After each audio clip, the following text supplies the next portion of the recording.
The Canola School on RealAgriculture.com is brought to you by Alberta Canola Producers Commission, SAS Canola, and Manitoba Canola Growers.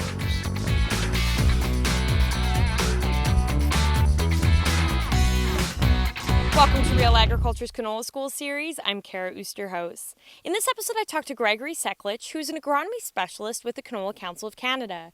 Gregory and I talk at Cropsapalooza in Carberry, Manitoba, about the benefit of seed treatments and what exactly they can do to help protect your canola crop.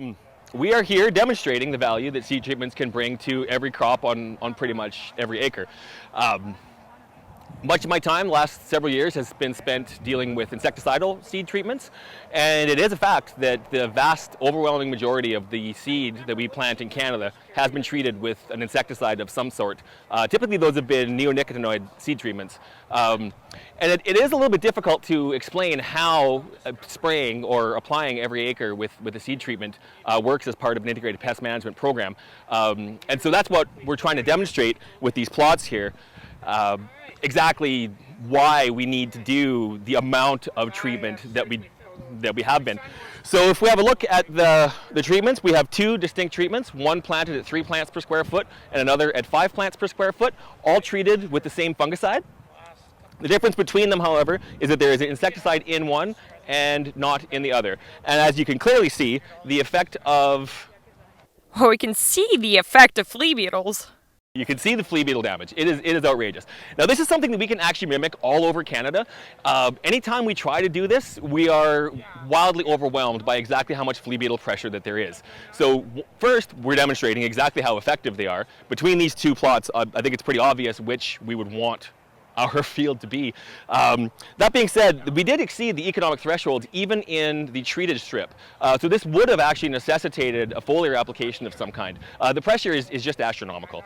And what's worse is that we are not in a position, after multiple research projects and hundreds of thousands of dollars analyzing the question in Canada, being able to predict a specific region in Canada, let alone an individual field where we're going to require an insecticidal seed treatment. And as we can demonstrate here, it's pretty much all of them. So what we do know is that the treatments that we have are very effective on our insect pests, both the crucifer and the striped flea beetle, both of which are introduced to Canada, unfortunately. So there aren't really a whole lot of natural controls in Canada as well for these species. So it really does illustrate the need to do some sort of seed treatment. Can you tell me a bit about the efficacy windows of these treatments and whether there's research or not on extending these windows? Yes, lots. Public research and the data developed by the life science companies who develop them as well. We are going to see like a 3 to 4 week window of control.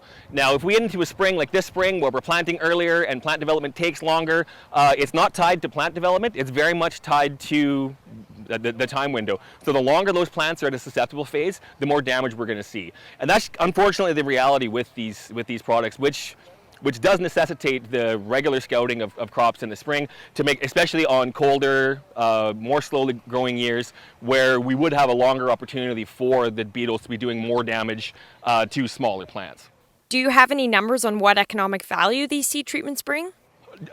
Looking at this, it's between 100 and 0. So this is a little bit of an extreme. The unfortunate, we see in Canada on average about 8% yield loss that we can attribute directly to the two flea beetle species. And the unfortunate thing is that it's not distributed evenly across every acre across Canada. They do tend to congregate in fields and do a ridiculous amount of damage or very little damage at all. So the last time that we tried to put a number on it, the number is actually getting a little old now. It's 10 or 12 years old. But we lose about $300 million annually to flea beetles alone. And this is in an era where we're treating essentially every acre of certified seed with an insecticidal seed treatment of some kind. And so I'm really hoping that I'm emphasizing the amount of pressure that we have to deal with more so than the acres that we're treating. Because the pressure is just so intense from Lacrete, Alberta to, well, 100 kilometers that way. Awesome. Anything else you'd like to add? Yeah, I think in spite of the fact that we have been using insecticidal seed treatments on such a broad acre for so many years, we are actually seeing increases in biodiversity in and around our fields. Our bees have never been stronger. Our bee populations are very, very high in Canada. The highest they've ever been, in fact, in excess of 800,000 colonies, which is absolutely a record.